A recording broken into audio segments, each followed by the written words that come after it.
Brief introduction to our leader, our presenter this morning, Evan Prichard. He's no stranger to us. He's always done at least about one service a year. Uh, he's kind of the equivalent of, in baseball talk, he's kind of the equivalent of our cleanup batter. That's the much coveted number 4 spot where we really depend on that. Where we really depend on that batter, and we can always depend on Evan for a great service, no matter what season it is. I can always depend on Evan to deliver a sermon about the dead of winter, about the summer, about almost anything. And today he's going to talk about mascots. Evan, take it away. Okay, I'm going to share screen. They do. Okay, I don't see my screen. I'm not getting the share screen. Did I get? Okay. Um, just let me know you can see this. Bill, that Sandy. I mean, Rosalie. Yes, you can see it. Okay, and you can hear me. So I'm going to do this slideshow now.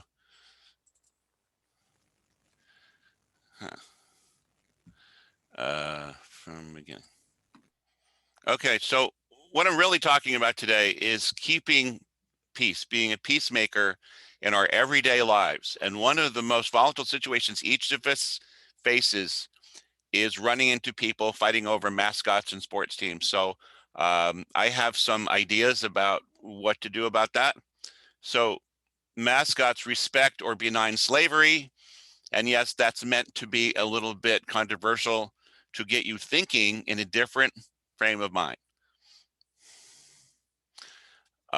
Now, yesterday I interviewed Doug Harris, is one of my favorite elders from the Narragansett. He's a historian, and I'm going to minimize that. He says, I have a problem with people appropriating our image to reflect their choices and not ours.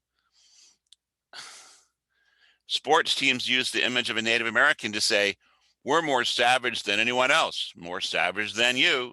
Our team is more vicious than yours, just like Indians. That's why we use a picture of a Native American person to portray our savageness. But that's not what most Native Americans are like most of the time, and not at all what the culture is about. The mascot itself does not lead to an informed conversation on what might have prompted a moment of savagery somewhere way back in history. Perhaps that savagery was in response to the murder of an innocent Native American child. And I also noted that in my research, William Roscoe, writing in 1882, states, according to reading letters from colonists, that British soldiers were consistently much more ruthless in their tortures than any Native American. And he's not alone in saying that.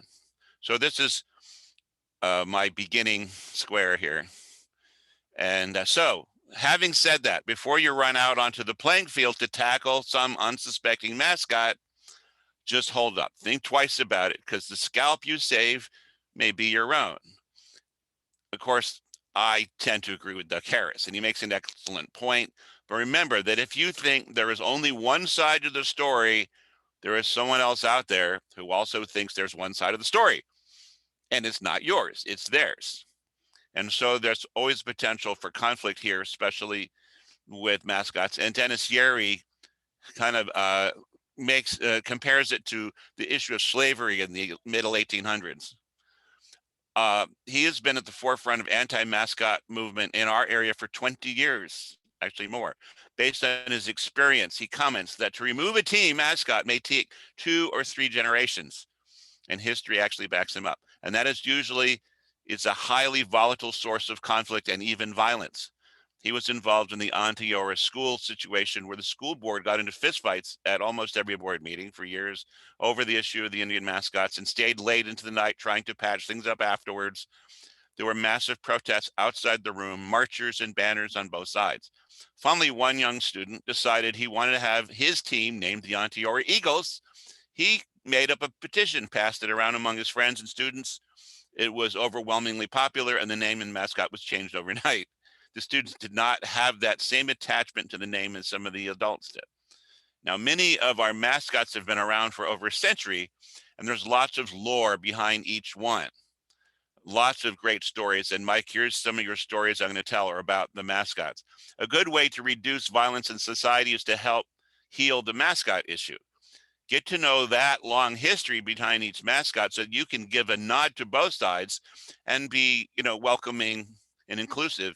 And then without pointing a finger of blame, return to the underlying principle. It is wrong to use another person's name and likeness without their permission, even if they're dead. So here are some mascots with some stories to tell. Kansas City Chiefs, the Milwaukee Braves, the Boston Braves, Atlanta Braves. This is the Washington Redskins, which I mentioned in my poem. This the Florida Seminoles, a different kind of story. This is the Cleveland Indian logo, very controversial, and not the only one they used. This is Bobby Cox yelling like the guy above him for the Braves. This is the Blackhawks jersey, which a lot of Native Americans actually like. And here's the current issue, Roy Ketchum High School, home of the Indians. And I talk about that because that is in the news. Now, I like this picture. Across America, there's always been disputes over the use of Native American mascots. And if you understand the history, it's really complicated. It's evident the unique character of America's people and its folklore is an awkward mixture of Native American and pioneer settled European. Even though the colonial period this mix was formed in, when all this happened, it was characterized by violence. There's a great deal of interest in preserving this intercultural phenomenon, especially during the time of the Transcendentalists and other groups during the 1840s, and even up to the gold rush of 49. But then the West opened up to the railroad, and then the Civil War happened, and more Native Americans were placed on reservations. And the whole idea of having peaceful coexistence seemed to just fall apart. By the 1880s, both Canada and the United States were obsessed with missionizing the Indian as a way of destroying the culture and sending them to residential schools where they were forced to not speak their language. By 1910, Indians were hard to find, and Native Americans, and many felt their absence. They had been almost silenced. Now, here's a picture I think you'll enjoy. Sports, safety valve, or fight club. That's an actual photo. You recognize the teams. Some historians have pointed to the fact that America has an unusually violent history, in part due to the fact much of the land was taken by force from the indigenous population, even while intermarriages were taking place. And Bowling for Columbine was a movie that went into depth about this. And then this is coming up again in terms of Boulder, Colorado. Guns, which were introduced by Sam Champlain, a Frenchman, in 1607, have been commonplace since, and not just for hunting. Sports are intended to be a safety valve for violent impulses, but sometimes they serve as a medium for violence instead. Native Americans use forms of baseball, football, hockey, and lacrosse as ceremonial substitutes for war in order to maintain peace. However, nowadays, these games are not always peaceful. Disputes between Massachusetts and New York Indians, the Mohicans and the Mohawks, for example, apparently were resolved with peaceful baseball games at Pittsfield, Massachusetts, and other places, but for hundreds of years. But somehow this doesn't always seem to work anymore between New York and Massachusetts. Aha. Okay, now talking about lacrosse, called Baguette, the little brother of war, literally means the creator's great game, and it was spread from the Algonquins to the Iroquois very long ago. And the Iroquoian stick became the standard lacrosse stick and used for years, but in the last few years has been replaced by plastic sticks. But the Mohawk in particular, the Iroquoian Haudenosaunee, have become the greatest, how you say, for playing lacrosse. And so they won the Olympics a couple years ago in lacrosse. Oren Lyons is the goalie, award-winning goalie, has a gold medal. Now, football mainly derived from a game called Raiders, and this game was also used to resolve conflicts. And this is quite little brother of war, a lot of people don't know about. So mainly derived from Raiders and a game called Captives of War, which combined with Baguette became football. And Jim Thorpe, who was Sack and Fox, under the guidance of Pop Warner, developed modern lacrosse and then modern football at the Carlisle Indian School where he attended. Thorpe later played lacrosse and football and became the first president of the NFL. He's in the Hall of Fame. He also played baseball, and he played simultaneously for both Giants teams. But here's my idea. American society took Thorpe's Americanized game of football and no longer used it as a peacemaking process to avoid war, but separated it from both war and from native culture and made it a highly profitable commodity. Wars went on without resolution, at least not using games, and less Native Americans played in the games. Owners still using Native Americans as mascots and symbols, Redskins and Chiefs, and making lots of money. So this is a map up here of this is Oakland here, and this is all the way up to Alaska. And the Oakland Raiders team avoids a Native American image, but the name is the closest thing to appropriation in professional sports. Raiders, a game is strikingly similar to football, and it was played between Oakland and Alaska in terms of territory along the coast. So this is a description of the game, but you'll see if you glance at it, the Raiders players are subject to capture if caught in the zone of the other team, and the Oakland Raiders football team might be named after them. Tackling in the NFL is a lot like capturing in the game of Raiders. Behind the line of scrimmage is the peace zone, while offensive player down the field is a war zone. So you can see the similarity. In the game called Okotoks, a player spreads his legs and bends over and tosses the ball through his legs, through the air, and to another person. This is similar to a hike. This is just the tip of the iceberg. But let's say football still has its violent moments, as we know. Now, hockey is a Native American game called shinny, and one of the most popular native games, but they often use a ball and kicked or slapped with a shinny stick across the ground. In lacrosse, it is from stick to stick, but a ball doesn't travel well on ice, and Canadian natives had lots of ice, so a puck-like device was created, hence hockey. It's also related to snow snake games. And there is no doubt that ice hockey is a native sport. Many of the star NHL players are full-blooded.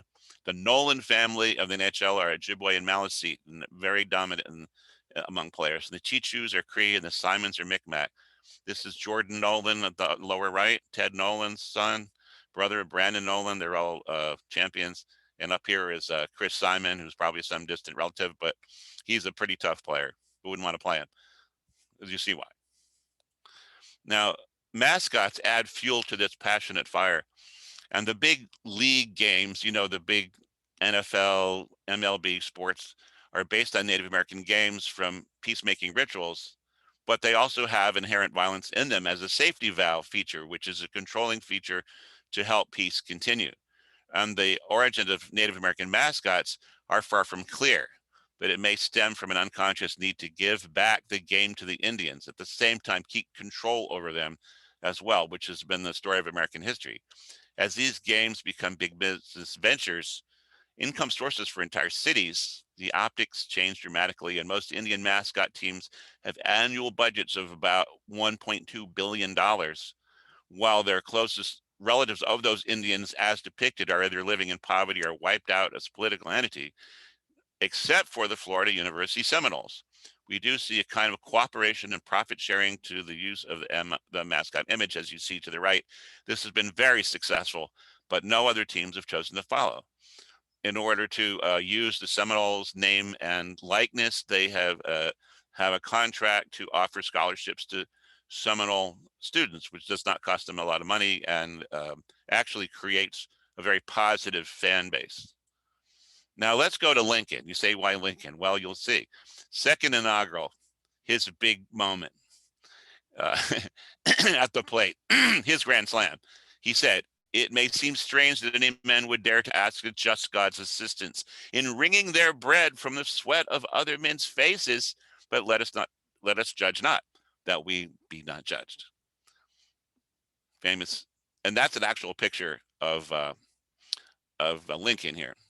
This statement may not seem relevant to the mascot at first, but the big league teams all take in over $1 billion a year and rely heavily on these Native American faces as key marketing devices. That's undeniable. If these Indians were chosen, as the teams claim, because of their bravery and because their blood, sweat, and tears and their courage, so forth and so on, then they are certainly wringing in lots of bread from the sweat of other men's faces, and all without their permission. So what does that sound like? What would Lincoln say? A little bit like slavery. Okay, so how did these mascots start? Well, they started innocently in 1883 when a Beantown team called the Bean Eaters, they decided to call themselves the Bean Eaters.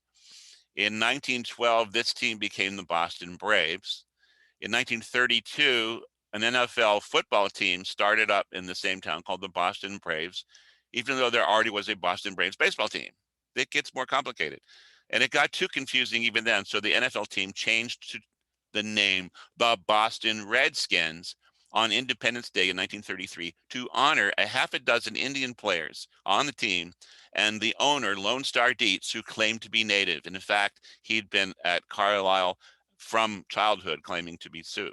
It was a double entendre, as everyone still remembered, those bean eaters. And there was a Boston baked bean, which was called the Redskin. And here are some pictures to remind you, this is current. This is straight from the store today. Um, the pro-British Native Americans during the Revolution were generally called Redskins to indicate an alliance with Redcoats. And those had been trained by some British to be a bit nasty. The Redskins, by the way, the football team, the Boston team, won the title in 1936 and were celebrated and moved to Washington, D.C. in 1937. But the famous Indian head logo, which some were offended by, was not included until 1971. Now, this is technical, but maybe you want to look at this on the recording later. But let's start here. Here's the evolution of the Braves team. Started out as the Red Stockings, became the Boston Bean Eaters. As I mentioned, the Boston Doves. You forgot them. Boston Rustlers. And then finally the Boston Braves in 1912. And then so far, Boston Bees, Boston Braves, same team. And back to Boston Braves. Okay, and then they went to Milwaukee, became the Braves, and then Atlanta, which we still see. Now, as you see over here, there was an NFL team called the Braves in 32, changed to Redskins in 33, and then to DC. And then 71, Walter Wetzel, president of the National Congress of American Indians, wanted the real Indian placed on the helmet. So it's not exactly without their permission. So it's people arguing in favor of the Redskins who look at all this and say, well, look, we have a long storied history, and they do. And they have a song, Hail to the Redskins. Now let's go back to the Bean Eaters. This is the team, you see their owner. And this is a hat people still, I see these hats still, 1888 Boston Bean Eaters. And you see this hat with a fancy bee that is still worn by some Red Sox fans, even though they're not related teams. One of the greatest teams in history, winning 5 pennants. 3 in a row. They had the three-peat, 91, 92, and 93, and playing in the pre-modern era World Series twice. They're the first to use the name the Nationals also. Now we see that in Washington. And the Bean Eater hat was a forerunner of the Red Sox hat. And you see here, I still see these. Now, this part's a little complicated, to the best I can. 1896, Nap LaJoy, a future Hall of Famer. As a young man, most people say Native American, played for the Fall River, Massachusetts Indians, batting .429. That's not bad. The following year, Louis Sockalexis of the Penobscot, some say full-blooded, he never claimed that, but everybody says it, began to play for the Cleveland Spiders, and soon the name of that team was changed to the Cleveland Indians. LaJoy started playing for the Cleveland Indians in 1904, and then became coach player in 1905. And then they were known as the Naps as well. But in 1915, they officially changed from Spiders to Indians. And then that starts a whole lot of stuff. But let's go back to William Lone Star Dietz. This is his picture. 1909, claiming Sioux heritage, he enrolled at Carlisle Institute, became a teammate of Jim Thorpe. 1912 to 15, coached the Carlisle Indian School football team. 1916, led Washington State to a Rose Bowl. Washington State was very progressive towards Indians in those days. 1929 to 32, head coach for the Haskell Indian Nations University in Kansas, perhaps the top Native American institution in the United States. 1933 to 34, head coach of the Boston Redskins, named in his honor, and he brought his various Indian players to play. 36, moved to Washington, but he didn't go. And then he died in 1964, and it turned out that he wasn't Native American, he was German by descent, and he had lied, and he had multiple identity theft in combination to create this image. 1971 Indian head logo, as I mentioned, okay. So these facts are undisputed. Everything else about his life was disputed. Now let's go to Kansas City Chiefs. They were real people persecuted by President Andrew Jackson in 1830. So it's a little indelicate to have the team called Kansas City Chiefs. Under the guidance of a man, John Calvin McCoy, who was in Kansas City, Missouri. He was the father of Kansas City. He created that town as a paradise or Canaan for Native American Christians, mostly Shawnees, attending his famed Shawnee mission, but also there were Cherokees and Choctaw.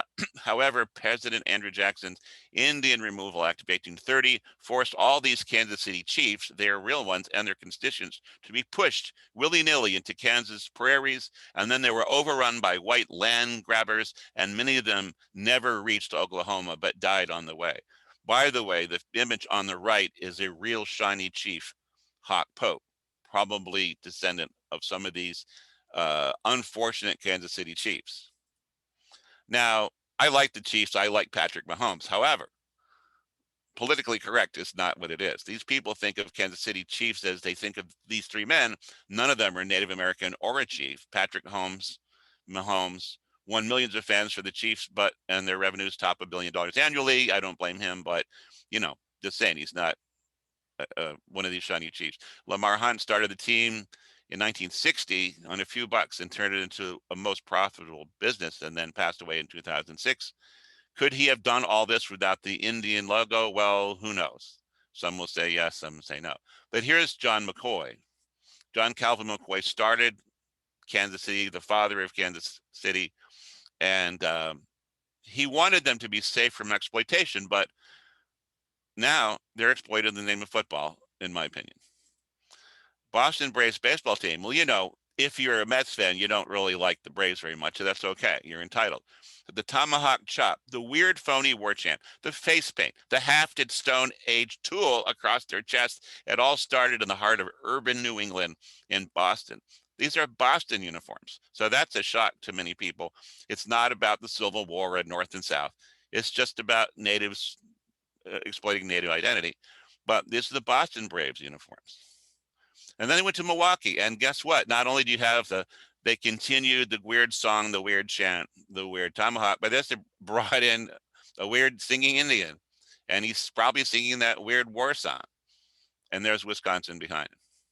Milwaukee itself is the home of the Potawatomi Reservation, by the way.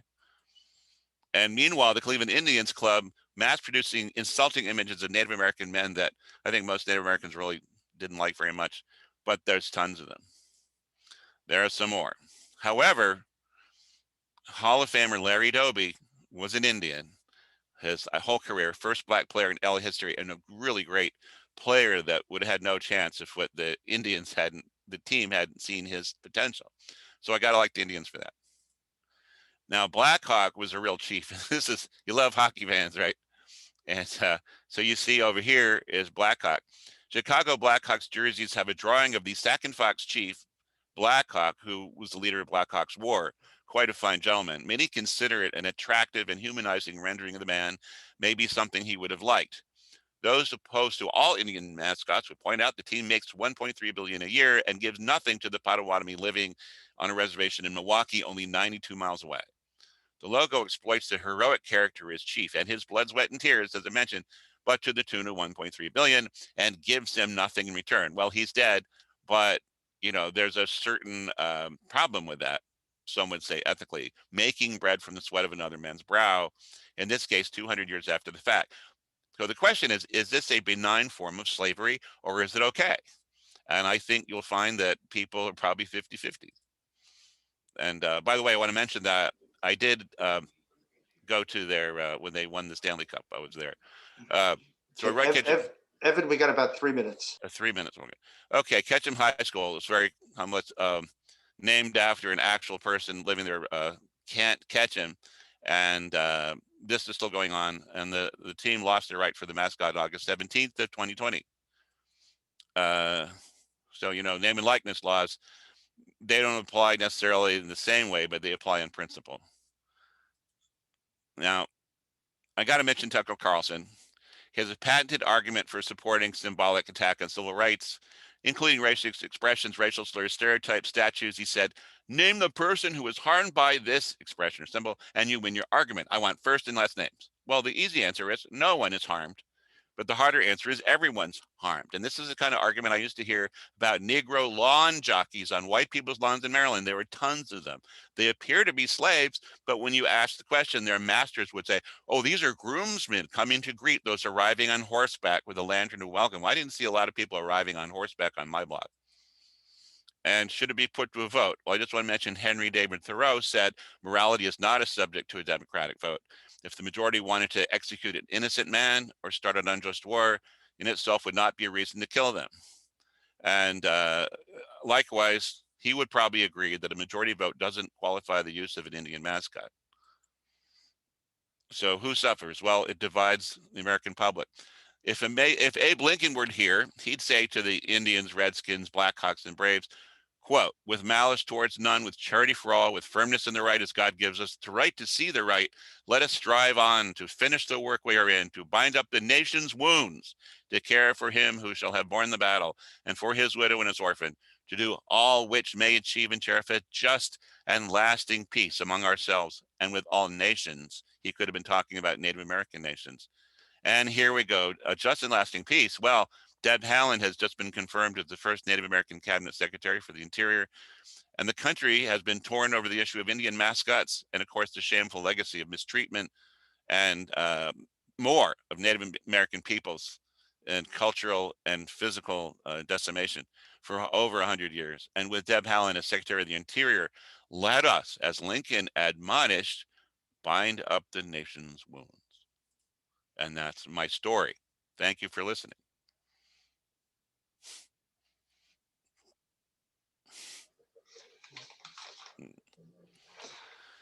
Okay, Evan, will you be able to hang around for some talk during our fellowship Sure, our fellowship time? sure, yeah. Run a little because we're running a tad short on time at the moment. Okay, But again, thank you for a very, very informative service. thank you.